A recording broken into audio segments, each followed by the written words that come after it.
වැල් කතා අහන්න කැමති නම් රොමැන්ටික් වයිබ්ස් අපේ YouTube channel එක subscribe කරලා කතාව පැත්තට යමු. ක්‍රිෂ් ඉක්මන් කරලා එනමකෝ. නයෝමි බොරෝම් එකේ දොර ළඟ ඉඳලා බෙරිහන් දුන්නා. ඒත් ක්‍රිෂ්ට ගාණක්වත් නැතෝ තමන්ගේ පාඩුවේ නෑවා. මොකද බං කෑර ගහන්නේ පාඩුවේ නාගණ්ඩවත් නෑ. පාඩුවේ නාන්න පුරුම ඕන තරම්. ඒ වුණාට අර බෝඩිමත් කොටු හරි දීලා තිබ්බත් මොනවාද කරන්නේ? ක්‍රිෂ් කොහොමත් ටිකක් හිතුවක්කාර චරිතයක්. ක්‍රිෂ්ටයි නයෝමිටයි හදිස්සියෙම හිටපු බෝඩිමෙන් යන්න ඕනේ නිසා දෙන්නත් එක්ක බෝඩිමක් හොයාගත්තේ ගොඩක් අමාරුවෙන්. වෙලාවේ හතියට අතේ ගානට ගන්න පුරුවම වුණාට මොකද පරණ වලව්වක් වගේ ගෙදරක්. ඒක කිසිම එලියක් නෑ. බලපු බෙල්මට හොල්මන් ගුහාවක් වගේ. ක්‍රිෂ් නොහිටින්න නයෝමි නම් කවදාවත් මේ ගෙදර බෝඩ් වෙන්න යන්නේ නෑ. සෙනසුරාද වරුවෙන් ආපු ක්‍රිෂානී නයෝමි බෝඩිමට ගියේ බෝඩිමේ සල්ලි දීලා පොඩ්ඩක් අස්පස් කරලා දාන්න. ඉරිදා කාමරේ නතර වෙන්න බලාගෙන. ඒ බම් මේක හොඹයි හොල්මන් චිත්‍රපටයක ෂූටින් වෙනට නම්. කෑ ගහන්න එපා බං. අර ඇන්ටිට ඇහෙයි. ඒ බං මම කියන්නමයි හිටියේ. ඒ ගෑණි නිකන් මුංගල් ටයිප් නේද? මටත් වෙනසක් දෙනුන දැකපු ගමන්. අපිට මොකටද බං? අපි සල්ලි දෙනවා යා කාමරේ දෙනවා. අපි වෙනතනක් හොයාගන්නකම් මෙතන ඉන්න එපයි. ඒ නිසා කටවල් වහගෙන ඉමු. ඉරිදා හවස් වෙනකොට දෙන්නත් එක්ක අලුත් කාමරයට ආවා. පුස්ගඳ යන ජනේල් දොරවල් ඇරලා තිබ්බ නිසාම හොඳයි. නැතිනම් පුස්ගඳත් එක්ක තමයි ඉන්න වෙන්නේ. තේක ගෙදර අයිතිකාර ගෑනු කිනා නමින් වයලට් වුණා. වැඩි වයසක් නැති අය විවාහක නමුත් දරුවෙක් හෝ ස්වාමි පුරුෂයෙක් නැති තනිකඩ ජීවිතයක් ගත කළා. මම නාලා ඉන්නම්. නයෝමි බාත්රූම් එකට ගිහින් විනාඩි 10ක් යන්න කලින් නයෝමි බෝරූම් එකට කැමර දෙනවා ඇහුණා. නයෝමි ඇයි බං නාගන්නවත් දීපංකෝ. උඹ කෑ ගහපු නිසා බලුවේ. ක්‍රිෂ් නයෝමිට ගස්සගෙන ගියා. ක්‍රිෂ් හිතුවේ නයෝමි විහිළුවක් කළා කියලා. රැට කන්නේ මොනවද? ඇන්ටි කෑම දෙයිද දන්නේ නෑ. කෑමවලටත් එක්ක සල්ලි දුන්නට කමක් නෑ බං. අදට කඩෙන් කුත්තුවක් ගෙනත් කමුද? දෙන්නත් එක්ක පාර පැත්තට ගිහින් චිකන් කොත්තුවයි චිකන් රයිස් එකයි තවත් EGB බඩි දෙකකුයි අරගෙන කාමරෙට ඇවිත් ඉද්දි ගෙදර අයිතිකාර කෙනා ආවා. කොහෙද ගියේ? කෑම එකක් ගේන්න ඇන්ටි. ඇයි දන්නේ නැද්ද මේ ගෙදර බත් ඉදනවා කියලා? ක්‍රිෂානී නයෝමි මූණෙන් මූණ බඩාගත්තා. එක පාරම ගැස්සිලා යන තරමට හයියෙන් හිනවුණු වයලට් බය හිතන බැල්මක් දොලා යන්න ගියේ විහිළුවක් කෙරුවෝ පවසාරය.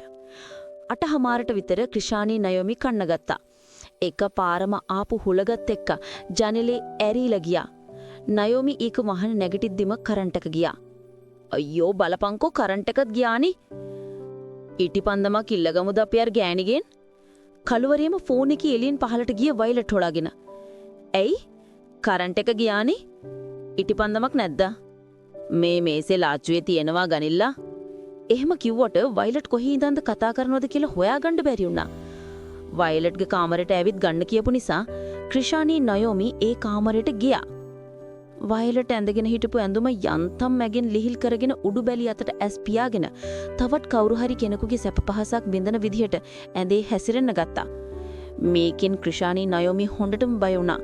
දෙන්නට කතා කරගන්න බැරි තරමට දෙන්න බය වෙලා ඊටිපන්දම් අරගෙන ඉක්මනට කාමරයට ගියා. ඒත් එක්කම කරන්ට් එක එනකොට කන්නගෙනපු චිකන් රයිස් එකයි චිකන් කුත්තුවයි සීසි කඩ වෙලා එළියේ හුඬටම වහිනවා අකුණු ගගහා. ක්‍රිෂානිගේ පෙම්බතවුන පවන්ට කෝල් ගන්න හැදුවත් සිග්නල් නැති නිසා නයෝමිටයි ක්‍රිෂ්ටයි එලිවෙරකම් එතන ඉන්න සිද්ධ වුණා. මට නම් පට්ට බයයි බං. උඹට නොකියුවට මටත් බයයි බං. මේ මට ඇඟ ටිකක් සෝදන්න ඕන. යමන් එහෙනම්. ක්‍රිෂානි වොෂ්රූම් දාරකම් නයෝමි වොෂ්රූම් එකේ දොර ළඟට වෙලා ඉඳියා. ලොක් කරපු නැටි බෝරූම් එකේ දොරෙන් කවුද ඇතුළට යන සේයාවක් නයෝමිට දෙනුණා. ඒත් එක්කම වොෂ්රූම් එකේ දොර ඇතුලෙන් ලොක් වුණා. නයෝමි ක්‍රිෂානිගේ හඬට නයෝමි කලබල වුණා. නයෝමි දොර අරින්න හෙඩුවත් අරින්න බැරි වුණා. ටිකකින් ආයෙම ඇරුණා. ඒ දොර ඇරුණම දැක්කේ ක්‍රිෂ් බොරූම් එකේ නිරුවත්ත වැටිලා ඉන්නවා. ෂවර් එකත් ඇරලා. මට බයයි. ක්‍රිෂ් නයෝමිව බදාගෙන කීවන්න ගත්තේ පිස්සුවෙන් වගේ. මේ මහරය මොනව කරන්නද කියලා ෆෝන් එකෙන් පිරිත් දාලා ඇඳට වෙලා ඉද්දි දෙන්නටම නිින්ද ගියා. ක්‍රිෂ්ට දරා ගන්න බඩි බඩගින්නක් ආපු නිසා ක්‍රිෂ් නැගිටලා අර කන්නගෙනත් කන්න බැරිුණ කොත්තු එක ආයිම දිගෑරලා ගත්තා. විසි කරන්න දාපු කෑම ටික ක්‍රිෂ් කාගෙන ගියාම හිටි හැටිය ඇරුණ නයෝමි දැක්කේ ක්‍රිෂ් ළඟ කළුම කළු පාටක් උසට උස්සේ වයස පිනුමක් තියෙන මිනිස්සෙක් හිටගෙන ඉන්නෝ. ඒ මිනිසයා නයෝමි එක්ක hina වෙලා ක්‍රිෂ්ගේ බෙල්ල මුලට මූණ ලං කළා. එතකොට මොකෙක් හරි නලියනවා දැන්න ක්‍රිෂ් බෙල් අත ගෑවා. මොකද බං බය වෙලා? බය නොවී ඉන්නද කියන්නේ? බය වෙන්න තරම් දෙයක් උනේ නෑනේ බං. අපිම හිතින් මවාගෙන අපිම බය වෙලා. එතකොට මේ උන දේවල් ඇන්ටිත් හැංගීම් දැනීම් තේන ගෑණියෙක්. අපි යනකොට එයා එයාගේ හැංගීම් විදින්න ඇති. අපි කන්න ගෙනපු කැම්පූසෙක් හරි හලන්න ඇති. මට කලන්තයක් දාලා බොරුම් එකේ වෙටුනේ. හිතමුකෝ. මටද තේරෙනවා. නයෝමිට හිතුණා ඒ කතා කරන්නේ ක්‍රිෂ් නෙමෙයි කියලා. නයෝමි පිරිද්දේශනාවක් YouTube එකේ දැම්මා. දාපු ගමන් නයෝමි දැක්කා. කළු පාට ගුලියක් වගේ දෙයක් නයෝමිලා ඉන්න කාමරය ඇතුළම තවත් දොරකින් වෙන් කරපු කාමරේ දොරෙන් එහා පැත්තට යනවා. නයෝමි අනේ අපි අමුබම් මේ ගිදුරින්. දැන් නයෝමිට විශ්වාසයි මේ ඉන්නේ නයෝමිගේ යාළුවා ක්‍රිෂානි කියලා. ක්‍රිෂ් අපි ඇන්ටිට කියමුද? ඒකම තමයි මමත් කල්පනා කළේ. නයෝමි ක්‍රිෂානි වයලට් හොයාගෙන ගියා. වයලට් ඒ වෙනකොට කවුරු හරි එක්ක කතා කරනවා. ඒත් කවුරුවත් පේන්නේ නැහැ. "ඒයි, උඹලා දෙන්න කොහෙද යන්නේ?" නයෝමි ක්‍රිෂානි ඉස්සරහ දොර අරගෙන දුවන්න හැදුවත් එක ලොක් එකක්වත් ඇරෙන්නේ නැහැ. හරියට හීනයක් වගේ. "උඹලට මව නිදහස් කරලා යන්න බෑ."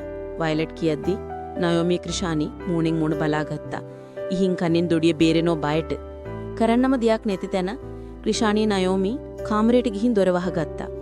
ආයෙම අර දොරින් කවුද එහා මෙහා යනවා පෙනුණා. "උඹ මොනවද කරන්න හදන්නේ? ඉදපන්කෝ." මේ වගේ වැල්කට අහන්න කැමති නම් රොමැන්ටික් වයිබ්ස් අපේ YouTube channel එක subscribe කරලා තියාගන්න.